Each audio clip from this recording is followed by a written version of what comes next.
In the wild, mysterious depths of Brittany, France, sits an old abandoned shack. Surrounded by ancient oaks and home to all manner of forest dwellers, it is here that we meet to share our stories. So pull up a seat, swing that light, grab your favourite beverage as we share another tantalising tale in the Freakin Shack.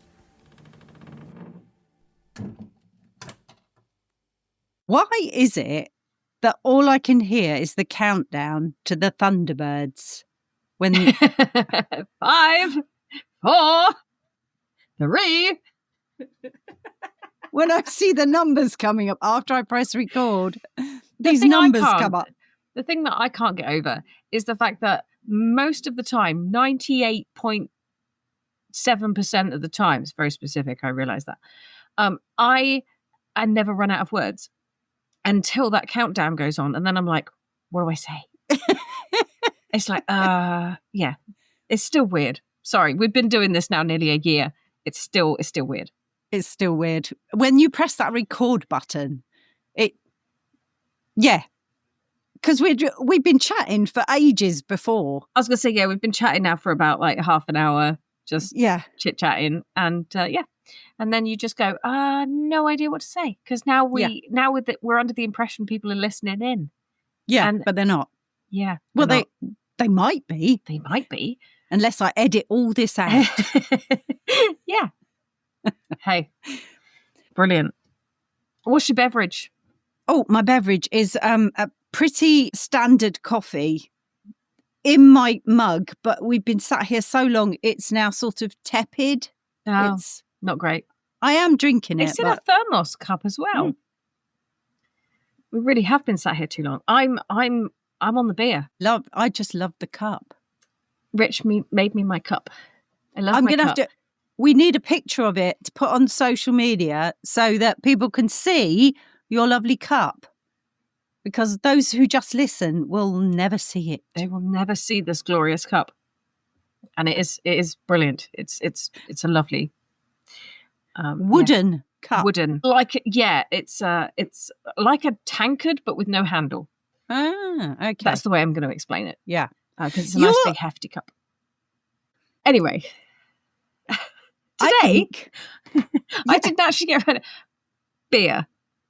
Desperados tequila beer. That's what I have. Nice. Very nice. Mine was just coffee. Tepid coffee. But it helps when I'm speaking. So by the time I finish this session, I'll be drinking cold coffee. Nice. Lovely. Iced coffee. I was going to say, stick an ice cube in it and stick some ice cubes chocolate sauce. You'd be fine. I haven't got a lot of ice cubes here in the shack. Damn. So. Shame. Yeah. Never mind. We are talking, it's episode 2 of our Cursed Objects series. And do you know what? Every time I turn around, I can see that flipping skull with googly eyes. And one of the eyes is just like slipped. That's how I feel most weekends. I'm going to take a photograph of it and show you. It looks as though he's been on the beer. Oh, brilliant! There, I'll take a photo. I'll send it you later. Oh dear, honestly. Ah dear. But yes. So yes, Cursed Objects. Episode 2, called When Ordinary Things Turn Deadly. Oh. Just normal, ordinary things that you have around the house that maybe you have had handed down to you. Had handed down? Had handed down. Lots of H's there. Had handed down. Yeah. That's a line. If anyone is learning English, right, don't listen to us. It just, no. No. Right. Yeah. Ordinary things turn deadly. So we are talking about things that you might have around the house that could be possessed. They say when something is cursed, it is possessed or what was the other word? I can't remember. But anyway, it sort of has an effect on the people around it in not a very good way.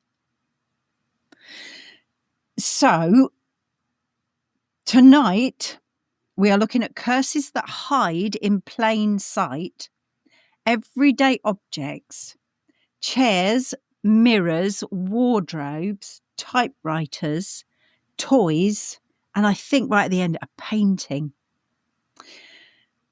These things, these items somehow become vessels for death, despair, and dark whispers. Ah, yes, humanity's gift to make even the simplest of furniture murderous. Murderous? Oh, my life. Like, don't give any of the items of furniture any more ideas. No. Okay. Yeah, we don't need any more ideas. Thanks. I've always said that my wardrobe is the friendliest wardrobe in the whole world because everything jumps out to say hi when you open it. It's a very friendly cupboard. It's fine. Yeah. Jumps out to meet you. It does. Yeah. Every time you open the door, it goes, "Hi, Steph." Yeah, hi. Hello. And falls at your feet. It does, yeah. Yeah. Yeah, it's a very friendly worships cupboard. You. That's what it is. There you go. Yeah. Perfect. So we're going to go straight in with the chair of death. The chair of death. Da-da-da. Dead man's chair. Yeah. It's not like dead man's chest. Just No, not a dead man's chest. That would be another ordinary thing. I don't suppose it wouldn't be an ordinary thing you'd have around the house, but you could have a chest in the house that could maybe be cursed. Yeah. My chest was cursed. That nearly killed me. I like your thinking. I'm there. Yeah. For those brilliant. That have no idea what we're talking about. I have breast cancer and I had to have one of my breasts cut off. So, yes, that was well cursed. That's a dead man's chest. Curse. That's what we call dead man's chest. Yeah. Love it. But, no, I'm all right now, she says. No, I've just had me tests. I'm fine. Yeah. Just had me yearly checkup. I'm okay. It is not very, cursed. very glad about it. Not cursed anymore. So this chair is called the Busby Stoop chair. It is one of Britain's most notorious cursed objects. In 1702, Busby was hanged for murdering his father-in-law. But before his execution, he sat in his favourite oak chair at an inn near Thirsk and supposedly declared that anyone else who sat there would soon meet their death. Oh, is that how it started? Yeah. Oh, I thought he was going to die of something after sitting in the chair. And I was like, yeah, but, sentenced to death already. So there. Yeah, okay, so that's where it started. He cursed that chair. Over the centuries, the chair gained a grim reputation. During World War II, RAF pilots from the nearby base dared each other to sit in it. That is typical forces humour. I was going to say that is typical military humour in that respect. Yeah, absolutely. Yeah, they dared each other to sit in it. Many of them. Now, you can say it's down to the chair or not, but obviously the job that they were doing was a bit like you saying last week, we need to know how this happened rather than, did they die of natural causes afterwards or did they, yeah. Yeah, and the job that they were doing was highly, highly fraught with death. There was... Yeah, not the safest of all occupations. It definitely was not. Many of them never returned from the missions, obviously. In the 70s, a builder sat on it and died the same day after falling off of a roof. Yeah, fair. Okay, that's a weird one. Yep. A delivery driver who stopped at the pub sat down and was killed in a car crash that night. Yeah. Eventually, the pub landlord couldn't take it anymore and donated the chair to a local museum. And there it hangs now on the wall where no one else can sit in it. So it's fixed to the wall high up, so you can't sit in it anymore. Not like upside down. I'd be tempted to put it backwards or something, or yeah. Strip it down, use it as firewood. I can think of many things that I would rather do with that chair than just put it on a wall. Yeah. I think it might need to death by fire. Burn it. Kill it with fire. Yeah. Okay, we've also got a chair that is called the Devil's Chair. There is a devil's chair that is known throughout the USA in cemeteries. Can I just say one other thing about the chair that we were talking about just now? The Busby chair. Yeah, I've got a thing here that says in 1978 the chair was ultimately hung from the ceiling at the museum to prevent occupancy. Yes. Even by maintenance. Oh, right, okay. And the thing I just keep thinking is now it's a swinging chair. Like, now it's just fun to want to sit in it. Like, why are you making it fun to sit in the death chair? Yeah. You're not helping anyone here. Anyway, sorry. Okay, I've lost myself completely now. The devil's chair. Sorry, I've just read another thing now. Why is it cultural references, right? In Japanese, the Busby chair is depicted as an artifact which kills anyone who sits in it and which causes them to be dragged straight to hell. Not only killed. All I want to know is who did your research? Yeah. And where are they now? Yeah. And how did they let you know?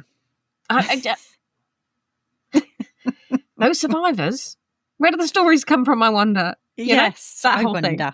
Yes. Anyway, I'm sorry, I'm not interrupting anymore. Go ahead. Interesting. Very interesting. Anyway, this is the Devil's Chair, and it's in the USA, but it's all over the USA. They are like sculpted chairs that were put into cemeteries.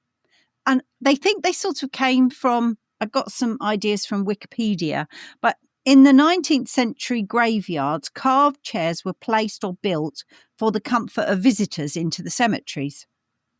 The object was known as a mourning chair, as in not good morning. Not good morning. As in mourning the dead. So it was a mourning chair. It was for people to sit on when they were visiting the cemeteries. And cemeteries have provided benches for similar purposes, most often movable units of the type used in parks. But there are also specimens in the tradition of the carved chairs. A lot of these are made out of stone, so they're like very big, very ornate. I did see a couple of pictures online, and they're very beautiful chairs, some of these chairs. Stone, I hope you have a cushion. Yeah, you need to have a little cushion with you. Not the comfiest of all chairs, but yeah. No, but almost some of them look like thrones and things like that. Beautiful. Once the original purpose of these chairs fell out of fashion, superstition developed in association. So when they weren't in fashion anymore, people started making up stories about these chairs. Funny that. Yeah. And sort of saying they associated the act of sitting in them.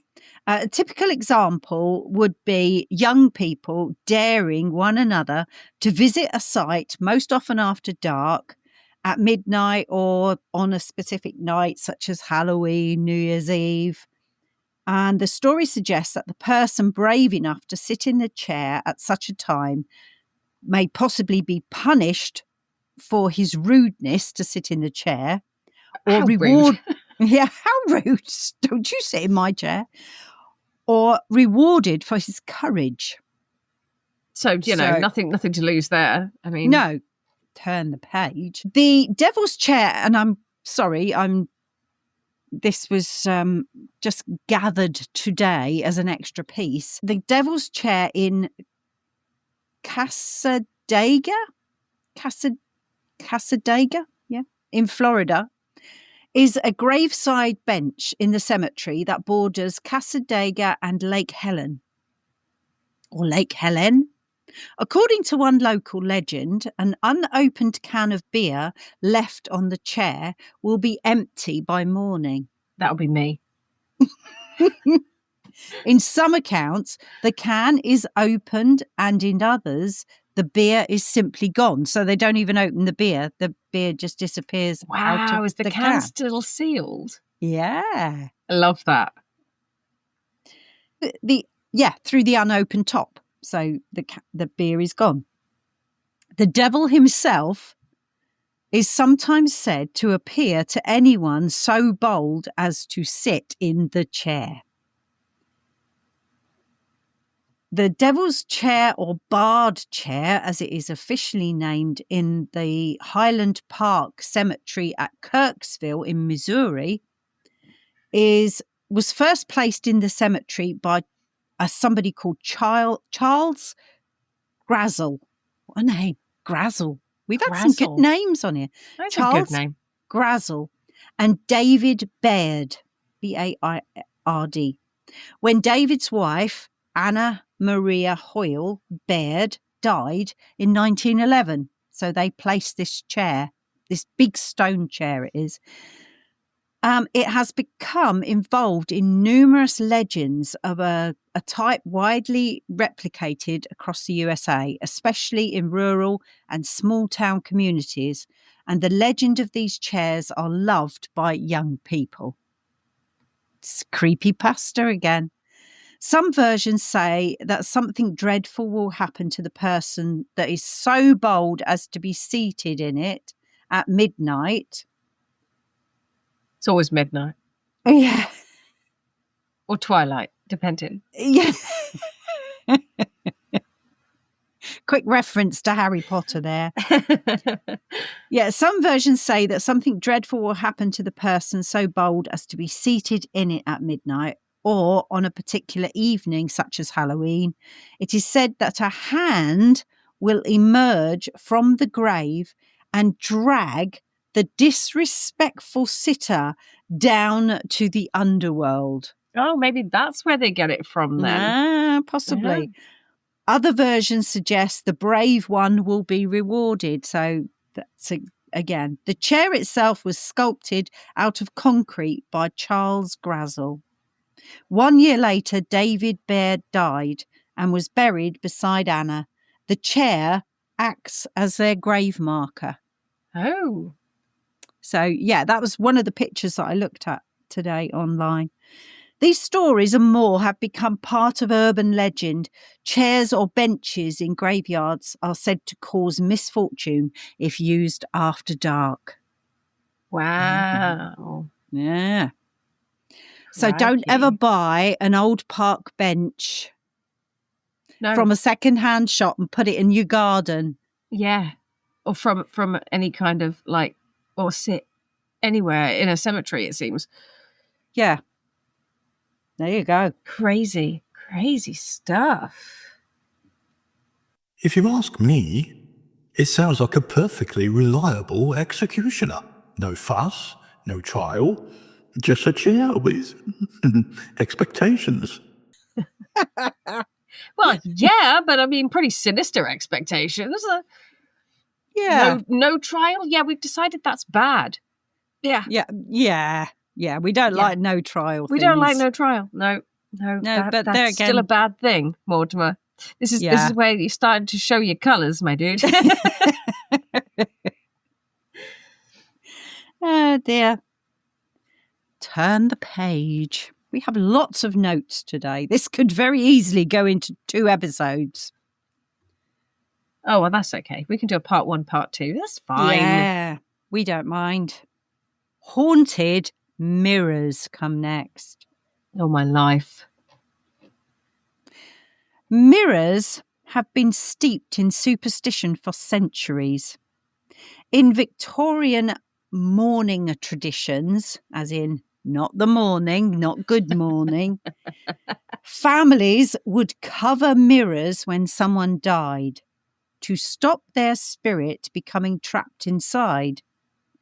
In Slavic folklore, mirrors were portals, thin places where spirits could slip through, a bit like the veil when we talked about the veil before. Yeah, absolutely. That sort of portal that just slips, or it becomes thinner at Halloween. There's a lot of like things about looking in mirrors, isn't it, on Halloween? We're coming up to Halloween. We are. Not far off now. But yeah, I think we talked about some of them last year, actually, in our Halloween special. Yeah, and somebody said something to me when I was talking about thunderstorms. And somebody said that their nan or grandma used to like run around the house covering all the mirrors. And nobody, I don't know why. And I think I might have started looking into it, but then got completely sidetracked by something else. In fact, carry on, and I will just do a quick. You will have a quick little. I'll look. have a quick little look here. Well, it says here, one of the most chilling modern accounts is the Myrtle's Plantation Mirror in Louisiana. Myrtle's Plantation dates back to 1796 and was built on a native people's burial ground. It is known for being a haunted bed and breakfast place. It is considered to be the most haunted home in America, indeed the world. As well as being built on a burial ground, it is rumoured to be the location of at least 10 murders. I need to look into these murders because I didn't go down that route because that wasn't quite what this was about. It was about the actual haunted mirror. But it may be, seen as this might be the most haunted place ever, worth looking at what else happens in this house. So is it any wonder that weird stuff occurs here? It is said the most haunted object in the house is the mirror, which was added in the house in 1980. So it's not original to the building. It was added a lot later than that. Guests have reported seeing figures lurking in the mirror, as well as witnessing child-size handprints on the glass. I'm sorry, what now? Child handprints on the glass of the mirror. I'm not into that. No, not into that. Unless of course it's just kids staying at the place that keep touching the mirror. Anyway, I have found out a little thing about the whole thunderstorm mirror thing. All right. And apparently it's a Spanish culture. So in some Spanish speaking cultures, that's not easy to say after you've had a beer. There is a superstition that seeing one's reflection during a thunderstorm can invite evil spirits. Covering mirrors. Yeah. So covering mirrors during storms is a way to protect oneself from potential danger. There you go. There you go.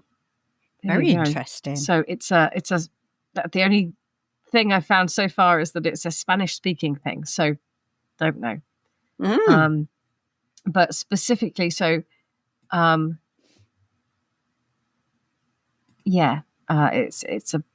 cover the mirrors to prevent evil spirits from being invited into you or into your house. I'd love to know that one. Invading your space, yeah. Yeah. Do they come into your house or do they come into you? Ooh. Anyway. Ooh, don't know. I've been watching far too much Supernatural lately. Anyway, legend has it that the mirror in this house contains the spirits of Sarah Woodruff and her children who were poisoned to death. Perhaps, I think it goes on to say that their mirror was never covered up. So tradition across the world often dictates that any mirror must be covered after someone dies so that the spirit of the person does not become trapped in the mirror.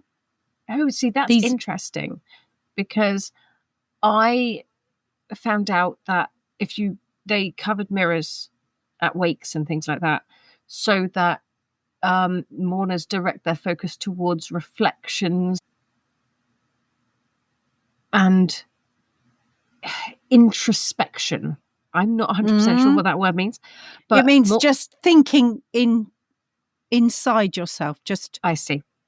So, yeah, mourners redirect their focus towards reflection, the irony, and introspection rather than vanity and personal appearance. This act helps mourners remember values and virtues embodied by the departed. And aids the whole remembrance and that kind of thing, rather than becoming focused on what they see in themselves, which is interesting. Because that makes sense to me, right? That makes sense to me in terms of so spirits don't become trapped. Yeah. I'm going to get my skeptic brain out on that one. And I'm not sure. But anyway. Yeah, so that a person does not become trapped in the mirror. These mirrors were considered portals or traps for souls to be ensnared. This particular mirror was apparently never covered. So the one that's in this bed and breakfast place was never covered. That's why they believe that the spirits of these woman and her children are in the mirror. And we can't, of course, forget the tale of the Mirror Man, that shadowy figure who seemed to step out of sync with reality in the Mirror Man story. I'd forgotten about that. Lingering long after his reflection should have vanished. Yeah, see, that's creepy as hell. Yeah. It was creepy as hell. And in the story, the mirror is buried somewhere on our land with a big rock on top. What rock? A big rock. A big rock. A big rock. I'm sorry, for anyone who has no idea where we live, there are big rocks everywhere. Everywhere. Just don't go digging under any big rocks. Don't dig under big rocks. Are you kidding? Oh, dear me, honestly. Mirrors are not to be trifled with. They reflect far more than your face. They remember. Oh. That's terrifying. They remember for how long exactly? Because, I mean, if we're talking about, like, you know, how long I remember, because arguably you could say I remember, but I don't remember well. Yeah, but if you're saying that a mirror has a memory, yeah, that's terrifying. Of the people that have looked in it over the years. Yeah, and I mean, we're talking about like facial recognition now. Yeah. You know, this is like this takes it to a whole new level. Is like the mirror sentient? Yeah. Oh dear. Oh my goodness. So there you go. Yeah, see, when people talk about facial recognition on cameras and things like that, it's like, oh yeah, that's great, that's fine. You know, when you take that entire narrative and you put it onto an inanimate object and go, oh yeah, but it has facial recognition. Are you taking the piss? No. Get it out of my house. Get it out. Yeah. Yeah, what's all this 7 years bad luck for a broken mirror? Yeah. Yeah, I don't care. I'll take the bad luck, thanks. I'll take that, That's where the mirror, mirror on the wall, who's the fairest of them all comes Yeah, from. see, another twisted mirror. Twisted mirrors. Love it. Yeah. Creepy. Yeah. And even more dumb with them. Oh, can I also just that whole thing about spirits being trapped in mirrors and me saying about the Spanish speaking population that have the thing about reflecting on the deceased and rather than concentrating on yourself, essentially. The Italians also have a tradition of covering mirrors when a person dies. And that roots in the mists of time, it says. Does it? Yeah. It's explained that covering the mirrors with a cloth prevents the soul of the deceased person from being frightened by seeing its own reflection. Oh, wow. And now the phone is ringing, Yeah. which is wonderful timing. But yeah, anyway, yeah, we can live with it.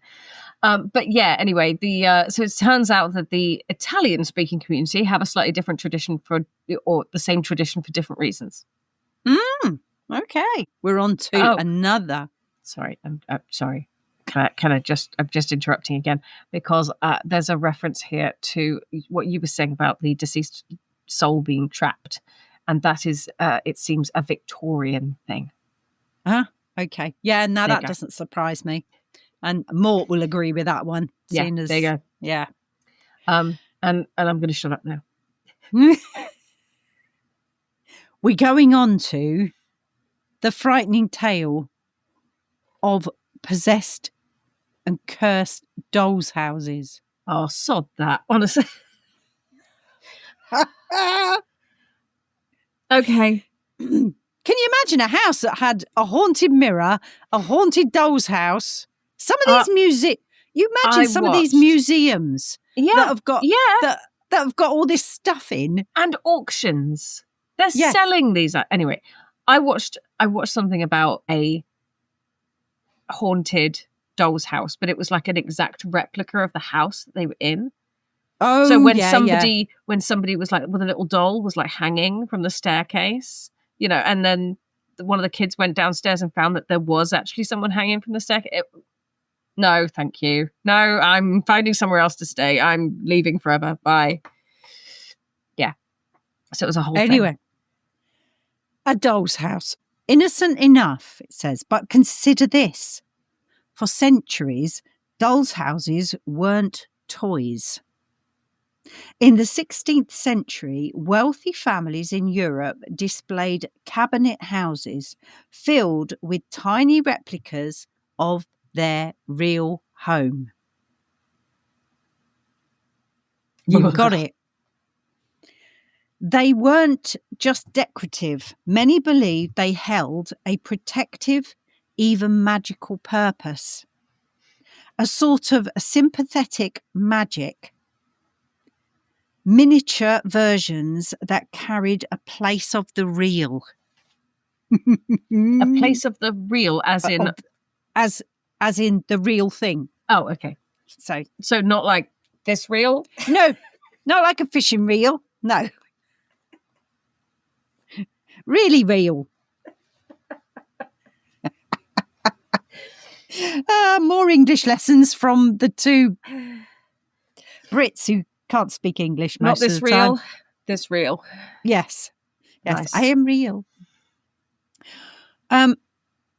Which makes it unsettling that some dolls' houses become associated with hauntings. In Somerset, England, a Victorian doll's house is said to rearrange itself at night. Tiny furniture is toppled over. Lights glow, although there's no wiring existing inside the doll's house. And in some cases, people swear that they've heard tiny whispers coming from inside. There was an episode of Charmed once, and I'm talking like the original Charmed, not the newer one, where they got trapped in a doll's house and they were made tiny and they were trapped in a replica of their own house. And And yeah, they were like shouting from the windows to try and get the attention of their sister, who was, out in the big house. And it was crazy, just crazy. Yeah, whispers coming from toy houses. No.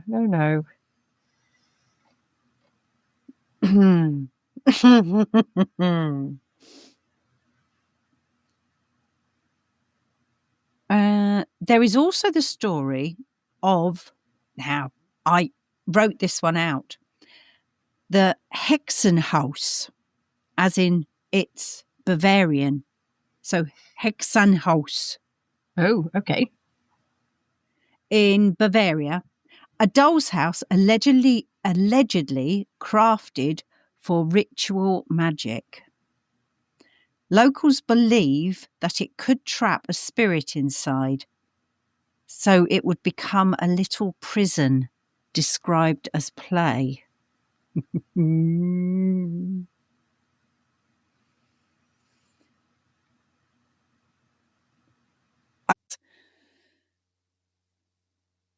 Can I just note here that somebody has shared a story on Reddit, a very brief thing, on paranormal, one of the paranormal subreddits, where they are talking about it says, my wife's evil grandma is the way that it's talked about.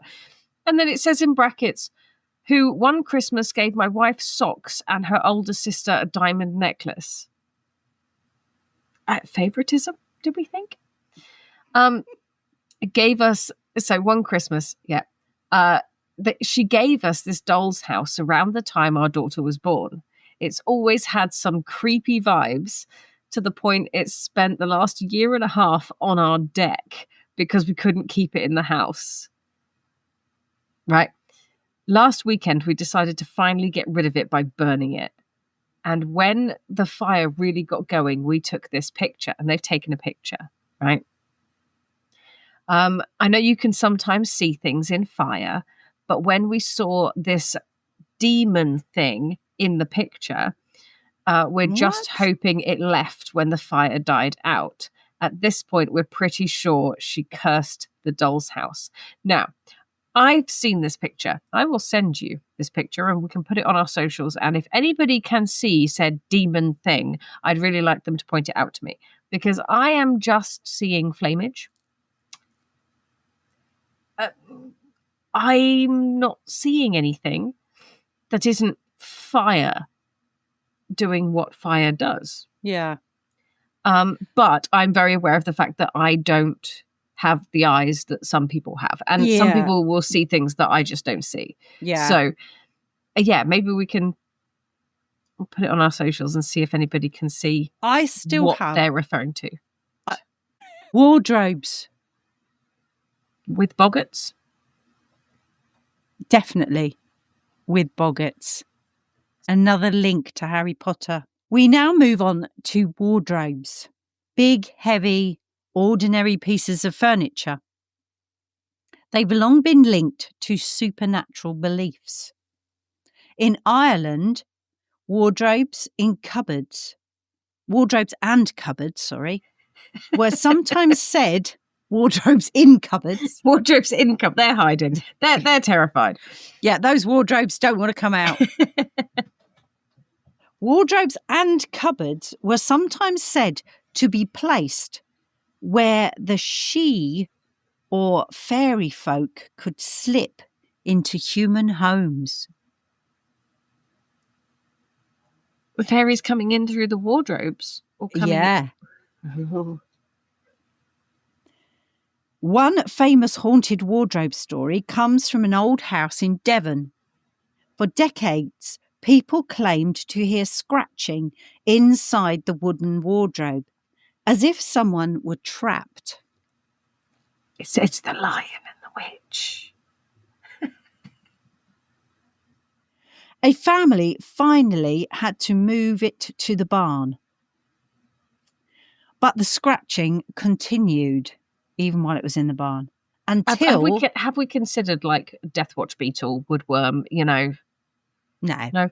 Okay. No, obviously not. until the wardrobe mysteriously caught fire despite no source of ignition in the barn. Of course, literature has primed us for worrying about wardrobes, from things like Narnia's Magical Gateway to horror tales where wardrobes conceal not coats but clawed hands waiting in the dark, or boggarts in the Harry Potter series that look like the most terrifying thing you could ever think of when they come out, where you have to go ridiculous. Yeah, and turn it into something funny. Yeah. Except you do not turn things into clowns. No, that does not make things funny. No. No. No. It made it more terrifying than the actual thing she was scared of the original. Yeah, it did, yeah. If anyone's ever seen the Harry Potter movie, it's number 3, and this girl changes. What is it that comes out? It's a snake. It's a snake, and she changes it. The snake's fine. Yeah. She changes it to a clown. Yeah, but it's not just a clown. It's one of those like Jack in a box. So clowns. it's like, ooh, like it's coming down at her like this. Yeah, no, with its head. No, I swear, if that was in any normal classroom where that kind of thing was going on, the snake, a couple of people would have flinched at that, but everyone would have run screaming from the room the moment that clown emerged. Yeah, no, absolutely not. No. The wardrobe is a perfect liminal space, a door within a door. A door within a door? Yeah, it's a bit like the Narnia thing where you go through a door and it leads you somewhere else.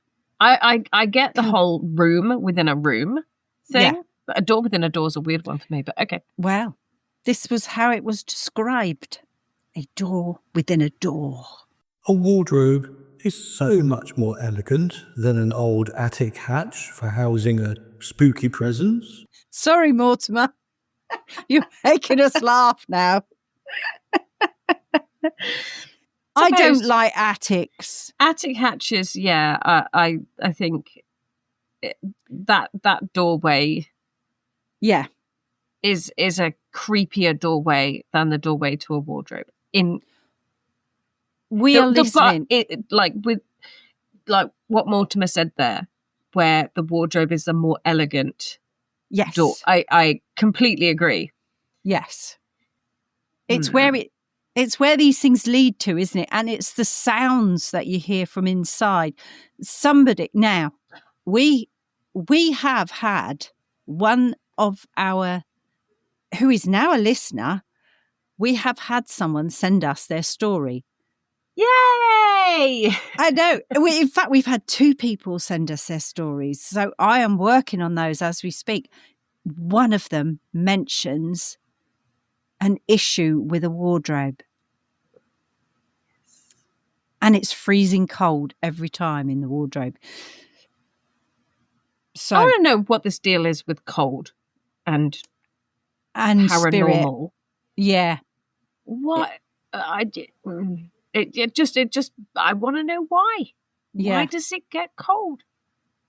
Do you know they actually did that in the Sixth Sense movie? You know that they did the breath thing, yes, right? And they did it a number of times throughout that movie. Did you know that they actually just poked my microphone? Did you know that they actually froze the actors in order to do that? They literally had these big sheets of plastic hanging up and they pumped freezing cold air in. Yeah. So the shivering and the breath is all real.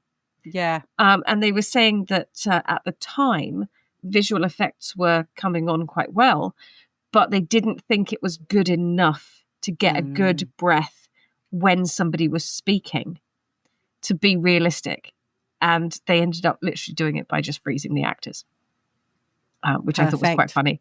But why is it that cold air like that is associated with paranormal activity? Or you'd think if it was some kind of hell activity, it would be slightly balmy, a bit warmer. Bit warm. Am I the only, does that not, does no one else think like that? Is it just me?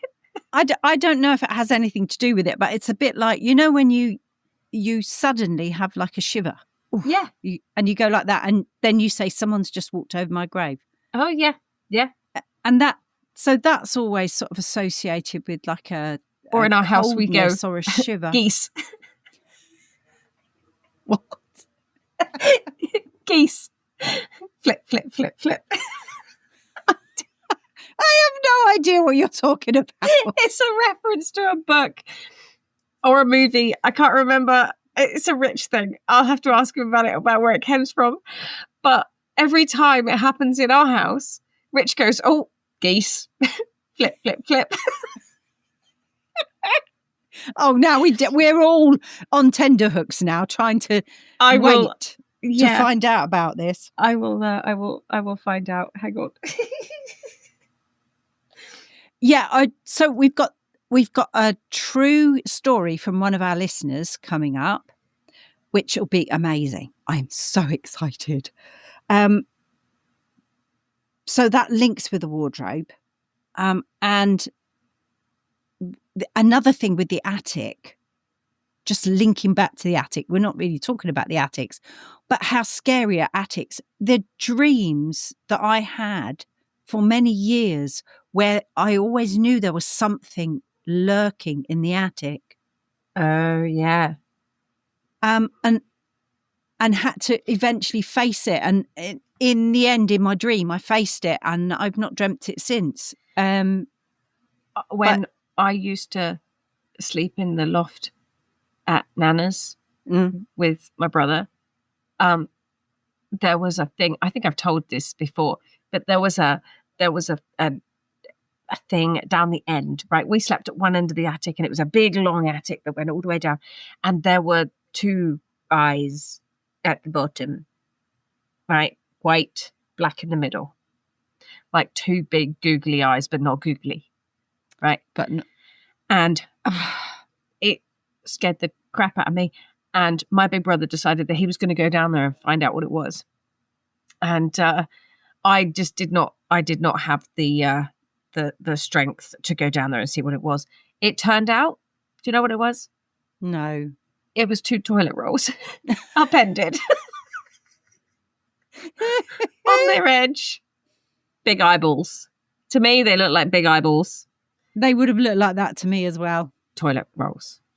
Yeah. Not so scary then. I think I've told the story of the shadow man, or the black cat man, is it? Yep. That was in that attic. Yes, you told that during the episode, that one. Yeah. Yeah. I think we talked about that. Yeah, we did. And my interview when I did it with Nick Lloyd, I talked about that one as well, because he talked about the black cat person, shadow man. And he wasn't as spooky as we possibly think he might be. Yeah. But, go back, and if you follow us on social media, you can find the link to Nick Lloyd's interview that he did with, or I did the interview. It was Nick Lloyd's show. But we have talked about it on one of our episodes as well. Okay, moving on to typewriters. There's the humble typewriter, a machine of ink and steel, clacking keys. I'm talking about an old-fashioned typewriter here. A tool for creativity, but also a favourite for cursed object stories. Our first typewriter tale comes from an abandoned asylum in Pennsylvania, where a rusted typewriter was found with paper still inside. Paranormal investigators claimed it sometimes typed on its own, producing nonsense letters, until one night the words "let me out" appeared perfectly aligned on the paper. Well, you know what they say about monkeys and typewriters and an infinite amount. Yeah. when they say, you could give an infinite amount of monkeys, infinite amount of computers to type on, and they'd end up with an infinite amount of time, they would produce the works of Shakespeare. It's a whole thing. But anyway, it's eventually some words are going to make sense. I need to know, was it like an entire sentence, or was it like let gibberish out? It doesn't show that. It shows it as let me out. Okay, fair. On its own, in amongst the gibberish. So, well, yeah. I mean, if anybody has any other theories around this, we would be very interested to hear. I'm not going to diss it because I know not very much else about it, and I wasn't there at the time. I will say that, given the fact that it's a typewriter and not a computer, where keyboards and things can glitch and get confused and, and suddenly start. I have a keyboard that one of the keys sticks, and it will just continually, even though you're not pressing the button, it will continually show that you're pressing Y. And it just goes, why? Anyway, the thing is, with a typewriter, that's not possible. The worst that can happen is that two keys I did it again, sorry. Is that two keys kind of cross over and get hitched up. Did that ever happen to anyone else? When you press two at once, they got kind of stuck. That's right, yeah. So and for those of you that are too young to know what we're referring to, and we're talking about a typewriter, go and look it up. Go and look it up. An old-fashioned typewriter. So what you're saying is that an old-fashioned typewriter is less likely to do things on its own. Yeah, I think it's less easy. I think for something that is digital and something, it's easier to explain it away as an electrical glitch or something that's gone on. Why a Wi-Fi signal gone bad, or a weird spell checker thing that comes out. I just think it's going to be a lot more difficult to trick something in that respect, to be able to fake something like that from something that is as analog as it is. You know? Yeah, so you're going to. It's interesting. Yeah, it is interesting with the old-fashioned typewriters, I think. A ghostwriter, you mean? Oh, Mortimer, don't just come out with stuff like that. I think, Mortimer, you've had more beer than I have, mate. I think, Mortimer, get on it. Your mic's gone very quiet. Oh, interesting. 1, 2. 1, 2. 1, 2. Oh. Any better? I haven't done anything. Obviously. Cursed microphone. Haunted. Yeah. Haunted microphone. Cursed microphone. I have no idea what he's doing now. For analog stuff, like, inanimate objects, typewriters, no, it's not as easy to fake, I don't think. No, unless you've got it like wired, where like as a movie prop or something like that, where they wire it underneath so that it looks like it's tapping away. Love that. But that's harder to fake. That takes time and a lot of effort to fake that kind of stuff. So I have to admit, a cursed typewriter is easier for me to believe. Yeah. Yeah. You can imagine if you were like in a room and you had a typewriter in a different room, and then there's nobody else in the house, and the typewriter is suddenly making the tip-tapping noise. Tap, tap, yeah, tap, with tap, a little tap, ding. zzz, Yeah. ding. Yeah. That would spook you right out, wouldn't it? That would. Yeah, that would be fairly creepy. Yeah. Okay, the next one. In fact, we're just about there, and we're only showing just over the hour. By the time I edit this, we'll be a lot less. So I think we're going to be fine for this episode. So this is looking at paintings that you maybe buy secondhand, or maybe have painted for you, or look at certain paintings. Anyway, the crying boy or the crying child was one of the stories we did in the True Tales from the Shack, which was a painting which was, lots of people had these paintings in their houses, And then weirdly, certain houses that had fires in the house, and the one thing that didn't burn was the crying boy painting. And there was a lot of sort of hoo-ha about it at the time. It's in the UK, and people were actually sending in their paintings to the local fire department because they thought these paintings were either cursed or protected or something because they didn't burn. Go back and have a look at the Crying Boy, True Tales from the Shack that tell you all about that particular painting. The one I've got here is called The Anguished Man, which is a scary looking painting that was kept in Sean Robinson's grandmother's attic for 25 years before he inherited it from her. She'd always told Robinson that the painting was evil, and the artist who painted it had used his own blood mixed with the paint. I can believe that, judging by the look of this painting. And had killed himself after completing it. She claimed to hear voices and crying when the painting was displayed, and to see the shadowy figure of a man in her house, which is why she locked it away in the attic. Of course, that's the place to put it, isn't it? That's where Gray hid his too. I know. Yeah. Yeah, see, attics are weird places. Why is it, though, that when these are depicted in movies and things like this, like with the, why are they always the most amazing attics? If I put crap like that in my attic, right, nobody would ever have, this like, oh, no, this, like stained glass window and on all this jazz that they've got in these, like, it's always the most beautiful spaces that you're like, seriously, why didn't you go up there and board that out and use that as a bedroom because it's gorgeous up there, right? But they always hide all the demon stuff up there in these lovely spaces, Put it in my attic. No one's going to go up there. It'd be fine. Like, She locked it away in the attic. Right. As soon as Robinson took the painting into his home, he and his family started experiencing the same kinds of strange happenings that his mother had. Funnily enough, that's what she told him. She didn't lie to him.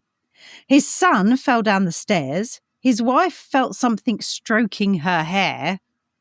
And they all saw the shadow man and heard crying. Frightened, Robinson soon put the painting down in his basement. That's another great place to put. Yeah. Why?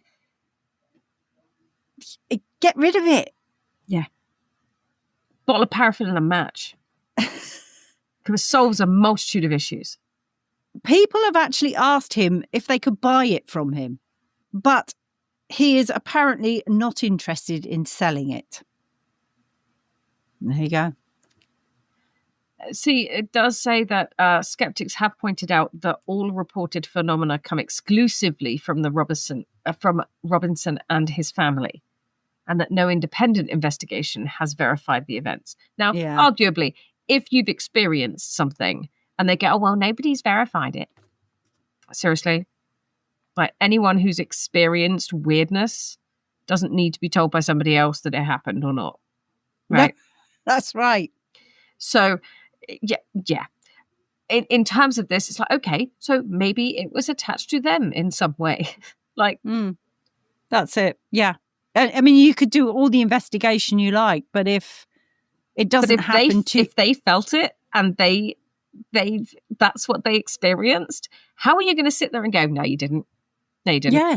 I can understand coming up with other explanations as to what caused, like a mist, and you go, okay, well, your boiler was faulty at the time, and okay, fair. I can understand coming up with things like that, but to say, oh, well, nobody else has, an independent investigation hasn't verified the events. Well, how are you going to do that? Like, maybe you don't need anyone. Yeah. You don't need anyone to verify. It's a story. It's your story, and you tell your story. Yeah. And people either believe it or they don't, or it is used as an interesting discussion. Absolutely. Anyway, so from chairs that kill to mirrors that trap, dolls' houses that whisper, wardrobes that scratch, and pictures that creep people out. And of course, typewriters that type your obituary. Tonight, or this morning, or this afternoon, whenever you're listening to this, we've seen how the ordinary hides the extraordinary. Maybe it's a warning that the everyday objects we surround ourselves with are never just things. They could be carriers of memory, of energy, and possibly of curses. Or perhaps a reminder that nothing you own ever truly belongs to you. Thank you, Mortimer. That's the right response in the right place.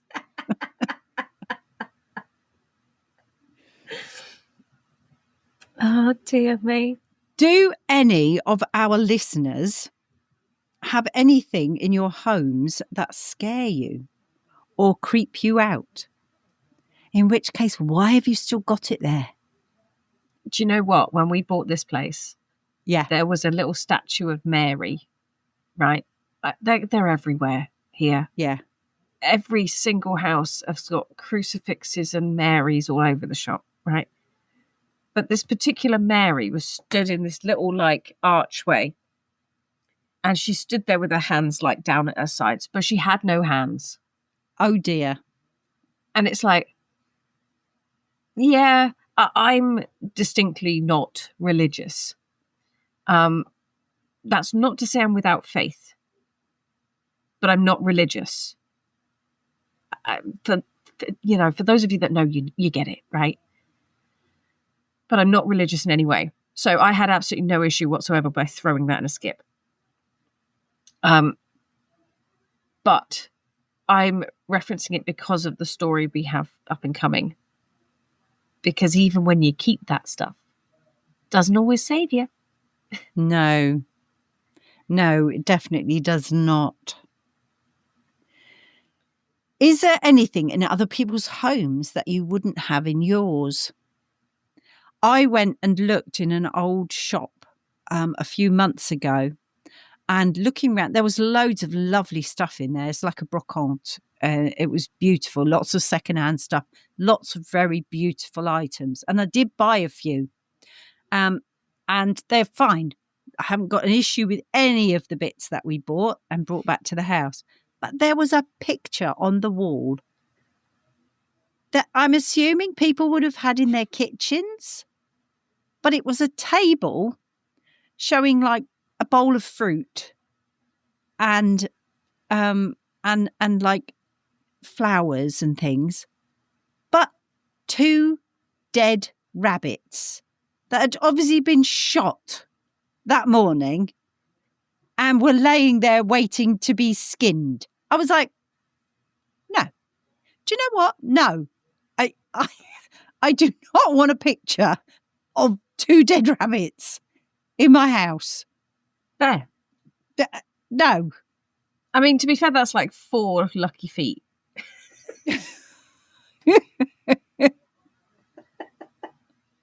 Not Sorry. for the rabbits. It wasn't very lucky for the rabbits, no. No.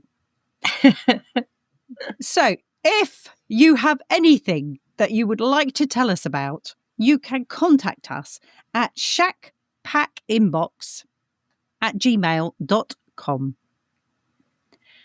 And with that, keep your minds open and your lamps lit. We will close the shack. I'll let Steph say her bit. Oh, sleep well after that, everyone. Maybe check the mirrors before you switch off the lights. Or perhaps, maybe don't. Yeah, keep the lights on. Keep the lights on and don't check the mirrors at all. No, just cover them up and pretend like they're not there. Leave the mirrors covered up. We'll close the shack and leave the everyday objects to their secrets. Until next time, keep your chairs empty, your wardrobes closed, And for heaven's sake, cover up your mirrors. Until next time, folks, we'll say goodbye, and I have no idea what he's going to say. Sing you a song, but I screwed up the words, so I ain't gonna fucking bother.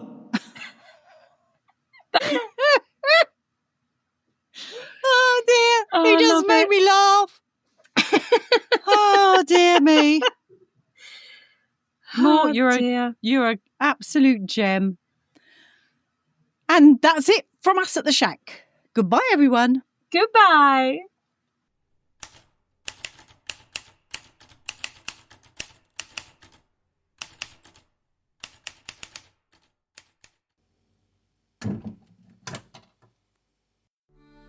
Thanks for hanging out in the shack with us.